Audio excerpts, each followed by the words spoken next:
আন্তর্জাতিক মঞ্চে পা রাখতে চলেছেন কোচবিহারের রাজবংশী ঘরের মেয়ে মায়া রায়।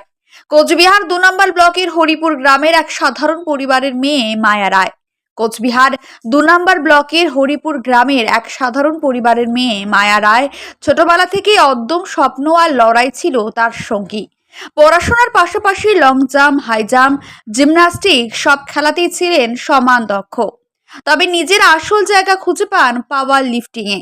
আর সেখানে ৬ বছরের কঠিন পরিশ্রম আর সাধনার ফসল হিসেবে অর্জন করেন একাধিক ট্রফি ও সাফল্য।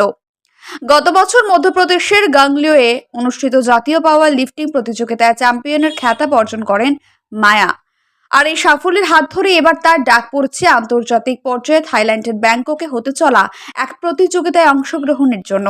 খেলা হবে আগামী ১০ই মে থেকে ১৪ই মে পর্যন্ত। তার ফ্লাইট ৯ তারিখে। কিন্তু এই স্বপ্নের পথে বাধা হয়ে দাঁড়িয়েছে অর্থ। থাইল্যান্ডে যাওয়ার জন্য প্রয়োজন প্রায় ৬০,০০০ টাকা। মায়ার বাবা একটি ছোট্ট নার্সারি চালান। মা একজন গৃহবধূ, বাজারে ঘুরে ঘুরে গাছ বিক্রি করেন। পরিবার বহু কষ্টে ঋণ নিয়ে ২২,০০০ টাকা জোগাড় করলেও এখনো প্রয়োজন অন্তত ২৫ থেকে ৩০,০০০ টাকা। সময় দ্রুত ফুরিয়ে আসছে, আর সেই সঙ্গে মায়ার মনেও জমেছে উদ্বেগ। স্বপ্নটা কি অপূর্ণই থেকে যাবে? তার মা বাবা বলেন, আমাদের মেয়ের দেশের হয়ে খেলতে যাচ্ছে, এটা শুধু আমাদের নয়, কোচবিহারবাসী এমনকি সমগ্র দেশের গর্ব। সবাই যদি একটু সাহায্যের হাত বাড়ান, তাহলে হয়তো ওর স্বপ্নটা পূরণ হবে।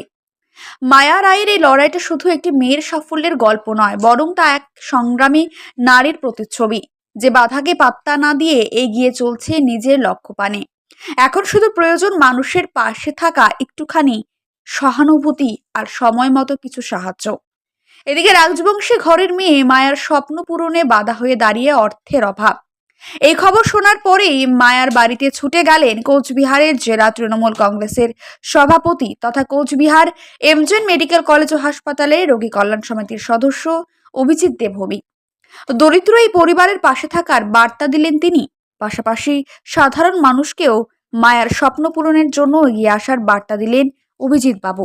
কুচবিহারের ঘরের মেয়ে, ও যাচ্ছে ইন্টারন্যাশনাল কম্পিটিশনে এবং 52 ক্যাটাগরিতে। আমরা সকলে তার জন্য শুভেচ্ছা কামনা করছি। ঠাকুর মদন মোহনের কাছে প্রার্থনা করি সে যাতে সফলতা নিয়ে আসে, এটাই সব থেকে বড়। আর ওর পরিকাঠামো, আর্থিক পরিকাঠামো দুর্বল, তারপরেও সে যে লড়াই করছে, স্ট্রাগল করছে নিজেকে এবং দেশকে সম্মান এনে দেওয়া, তার জন্য আমরাও চেষ্টা করছি। এখানকার স্থানীয় গ্রাম পঞ্চায়েত থেকেও চেষ্টা করা হচ্ছে যাতে ওকে যতটুকু পারা যায় সহযোগিতা করার জন্য। আমি আরও যারা এই এলাকার সুবুদ্ধি সম্পন্ন মানুষ আছে তাদেরকে প্রত্যেকেই বলবো ওকে একটু সহযোগিতা করার জন্য, যাতে সাফল্যতা নিয়ে আসতে পারে, তাতে আমাদের কুচবিহারেরও সম্মান অনেক বেশি বৃদ্ধি পাবে। আচ্ছা, সহযোগিতা করালো কেমন লাগছে, কি বলবো? খুব ভালো লাগছে। আমি একাই চলে যাচ্ছি, আমার যা টেনশনটা ছিল আর টেনশনটা থাকবে না। আশা করি ভালো করে খেলে আসবো। মা হিসেবে তো ভালো লাগছে, গর্ব এটাই মনে করে যে আজকে মধুপুর অঞ্চল থেকে যে সাধারণ গ্রাম প্রধান, পঞ্চায়েত, জনগণ আসছে, এটাই আমাদের গর্বিত, সবার গর্বে মা। আমি তো গর্বতেই থাকবো না, সবার গর্বে আমার গর্ব। এই যে মেয়ে খেলতে যাচ্ছে, কতটা আনন্দিত? খুবই ভালো আনন্দিত। আপনার নাম? কিতেরে। মেয়ে আন্তর্জাতিক পর্যায়ে পাওয়ার লিফটিংয়ে যাচ্ছে, কেমন অনুভূতি, কি বলবেন? আমরা চাচ্ছি মধুপুর ২ নম্বর ব্লক, আমার মেয়ে মায়া রায় সারা উত্তরবঙ্গ থেকে আজকে বিদেশের মাটিতে পাড়া দিচ্ছে, এটা ঐতিহাসিক গর্ব। তা আমি ওদের কাছে আশীর্বাদ, প্লাস এখানকার আপাময় জনসাধারণ, এখানকার নেতা থেকে শুরু করে মধুপুর গ্রাম পঞ্চায়েত থেকে শুরু করে স্কুল মাস্টার থেকে শুরু করে তাদেরকে আমি অভিনন্দন জানাই এবং স্বাগত জানাই। আমার মেয়ে সেখান থেকে যদি জয়লাভ করে আসতে পারে, আমাদের উত্তরবঙ্গে যাতে একটা গৌরব থাকে, এইটুকুই আমার হলো বক্তব্য।